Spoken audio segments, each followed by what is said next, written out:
ধ্বংসের দ্বারপ্রান্তে থাকা মাদক ও মোবাইলে আসক্ত যুব সমাজকে রক্ষায় খেলাধুলার বিকল্প নেই। জাতীয় সাংবাদিক সোসাইটির কেন্দ্রীয় নির্বাহী কমিটির সাংগঠনিক সচিব তৌহিদ আক্তার পান্না এসব কথা বলেন। বিশেষ প্রতিনিধি সিয়াম আক্তার সাজিদ জানান, ধ্বংসের দ্বারপ্রান্তে থাকা মাদক ও মোবাইলে আসক্ত যুব সমাজকে রক্ষায় খেলাধুলার বিকল্প নেই বলে জানিয়েছেন জাতীয় সাংবাদিক সোসাইটির কেন্দ্রীয় নির্বাহী কমিটির সাংগঠনিক সচিব ও ঈশ্বরদী উপজেলা প্রেস ক্লাবের সভাপতি তৌহিদ আক্তার পান্না। গতকাল বিকেলে পাকশীর ঐতিহাসিক রেলওয়ে ফুটবল মাঠে প্রধান অতিথির বক্তব্যে তিনি এসব কথা বলেন।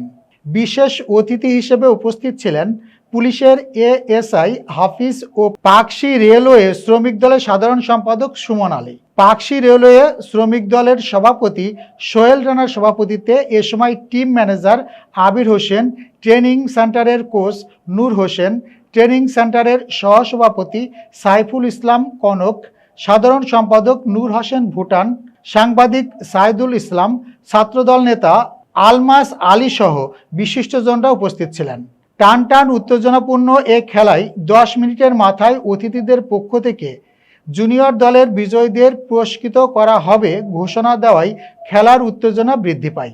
প্রথমার্ধের 15 মিনিটের মাথায় সিনিয়র দলের আলিম প্রথম গোল করে এবং মাত্র 5 মিনিটের ব্যবধানে 20 মিনিটের মাথায় জুনিয়র দলের স্ট্রাইকার রাহুল দলের পক্ষে প্রথম গোল করে খেলায় সমতা আনে।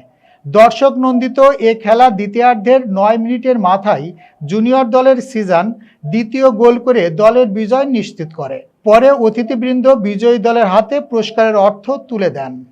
এমন একটি সময় নূর হকের নেতৃত্বে শ্রমিক দলের সহযোগিতায় ট্রেনিং সেন্টারের পক্ষ থেকে এই আয়োজন, যখন আমরা আমাদের যুব সমাজকে ধরে রাখতে পারছি না, সুস্থ রাখতে পারছি না, ধ্বংসের দ্বার প্রান্তে এসে গেছে সারা দেশে মাদক আর এই যে মোবাইলে আসক্ত, এ কারণে আমরা খেলার মাঠে ছেলেদের পাচ্ছি না।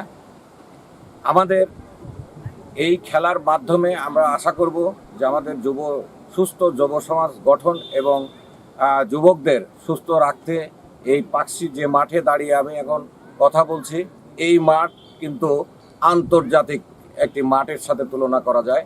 কারণ আমরা জানি, আমরা যখন ছোট ছিলাম তখন এই মাঠের খেলোয়াড়রা পাকিস্তানের সেই লাহোর সহ বিশ্বের বিভিন্ন দেশে এই ফুটবল প্রতিযোগিতায় অংশগ্রহণ করে স্বর্ণ পদক অর্জন করেছে, এমনটি আমরা শুনেছি ছোটবেলায়। করলে কিন্তু মন ভালো হয়, আর মন ভালো থাকলে কিন্তু পড়াশোনায় মনোযোগী হওয়া যায়। পড়াশোনা